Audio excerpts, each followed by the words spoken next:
Disappeared yet again. So when Gary gets up his chair, I already took. There's 6, 1, 2, 3. No, that's mine. Thank you, Gary. You can have that one. And we would like to invite the candidates up so that questions could be answered. Beth Sutherland has organized the questions and tried not to have repeat questions and tried to be fair about the distribution of the questions. So she will be addressing our candidates and asking your questions. If you put your name on it, we're not announcing your name. So this is Beth Sutherland, and again our candidates, and we again thank our candidates for coming. We appreciate your participation in these candidates.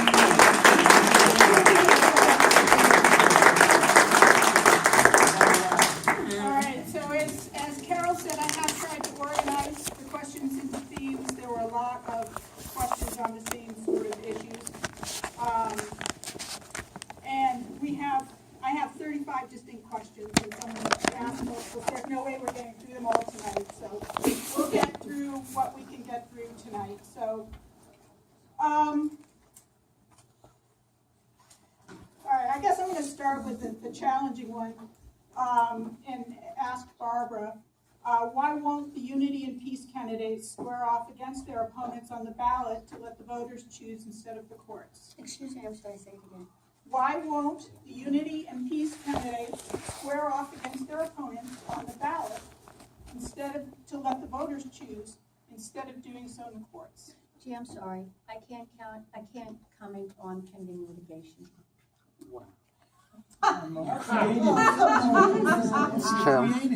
But you guys created the litigation. Next question, Beth. All right, so we're moving on. Next question. Next. All right. Let me Get it, man.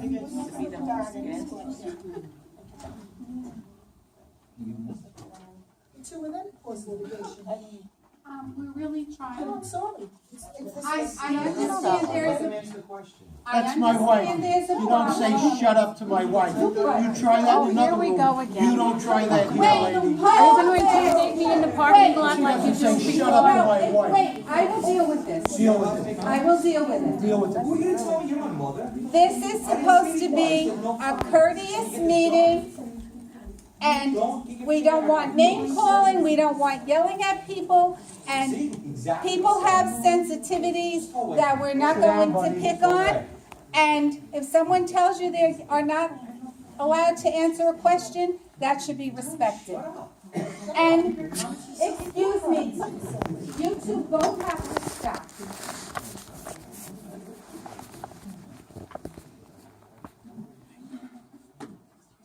All right, let me move on to Joan.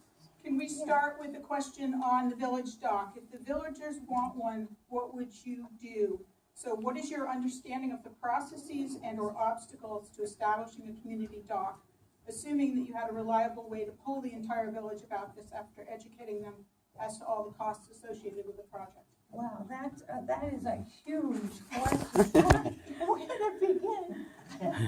The village dock would not have, what I feel about the village dock would have nothing to do with the outcome of the village dock. It would totally depend on what the residents want.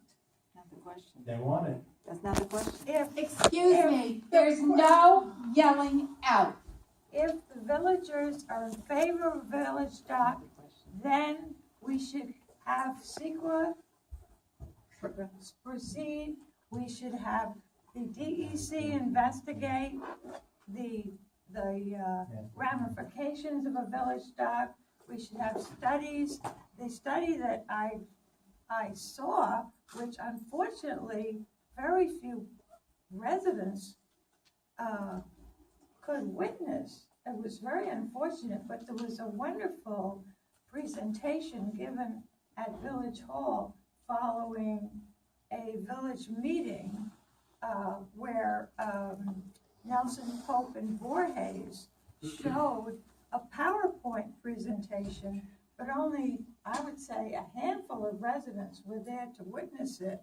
was a wonderful presentation on the feasibility of having a village dock. And they talked about the position, the placement of the dock, where exactly it could go, how close to this and how far from that. But unfortunately, it was not publicized. Yes, it was. So very few people were able to see that presentation. But, I mean, my view on the village dock would be that it's up to the residents as to how that would proceed, totally. I mean, I've always been a boater, and now I'm lucky enough that I can say, I don't have to do that anymore, my children can. That they come and they nose in, and they pick me up, and I have to wade out into the water. So I would find it very convenient if we had a village dock, it would be mighty nice. But it's expensive. Thank you. We are also, I'm sorry. Yep. We are also timing the answers, and you're gonna get a for me if you go on too long, because Okay. you've got so many questions. Okay. So I apologize, but if I have to do that, I'm doing it. What's the time limit for the answers? We're trying to keep them to 2 minutes. Okay. All right, so this is a question for everybody, and maybe we'll just start at this end and work down. And this was a question that I had 5 or 6 copies of 5 or 6 different people asked this question, so there's obviously great interest. This one was phrased, I have great respect for the open meeting laws of New York State, otherwise known as the Sunshine Law. How would you use your position on the Board of Trustees to ensure that both the letter and the spirit of the law are upheld? Gary? I'm not familiar with the law yet, but I will be. Okay. Dee? I think that we uphold the open law.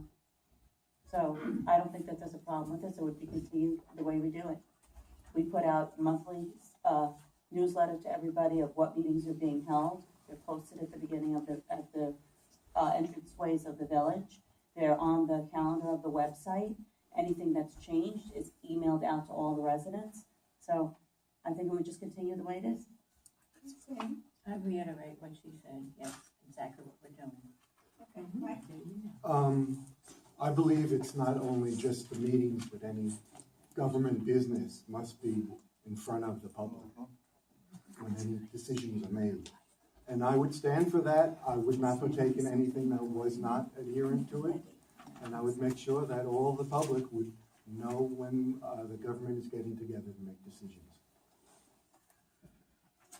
Thank you, Joan. She knows me.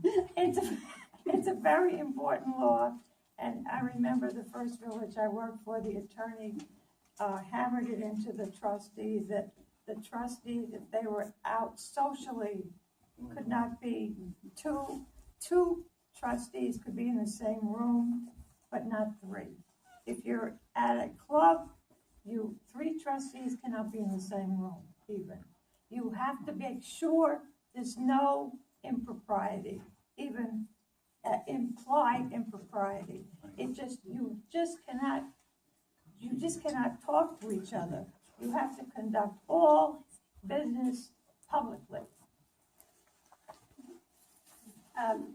As somebody who, for over 12 years, did the open meeting law, anything that had to be discussed in the village was discussed openly in the village hall. Everybody could come. There were times when nobody was in the meeting and we had discussions, and there were times when the place was filled. But it's not only just putting out notices and posting something. A lot of people don't look at the website. A lot of people, believe it or not, don't read their emails. It's very important that you get your information out, that people come to the meeting, and you discuss everything openly, whatever it is you're discussing. Thank you. Is there any? No, I have to get the question. No.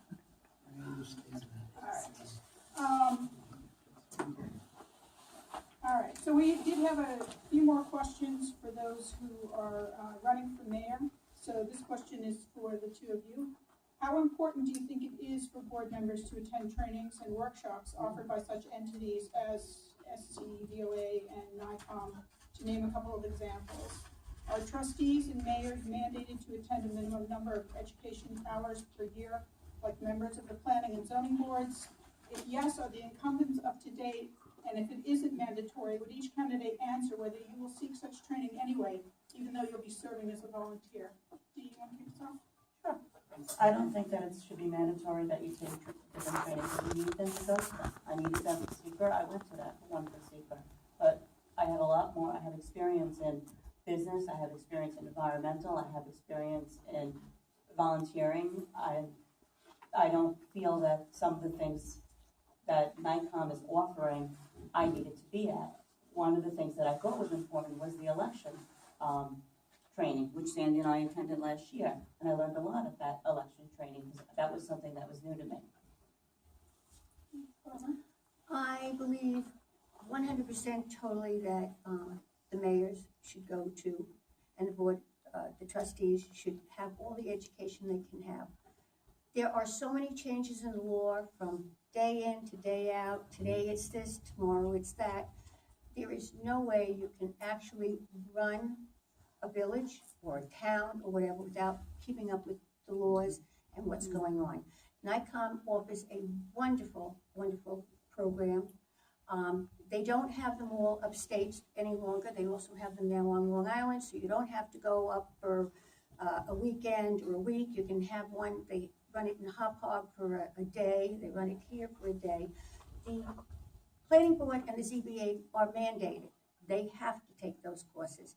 The mayor and the board of trustees do not have to take that. I think they should change the law and make them also take it.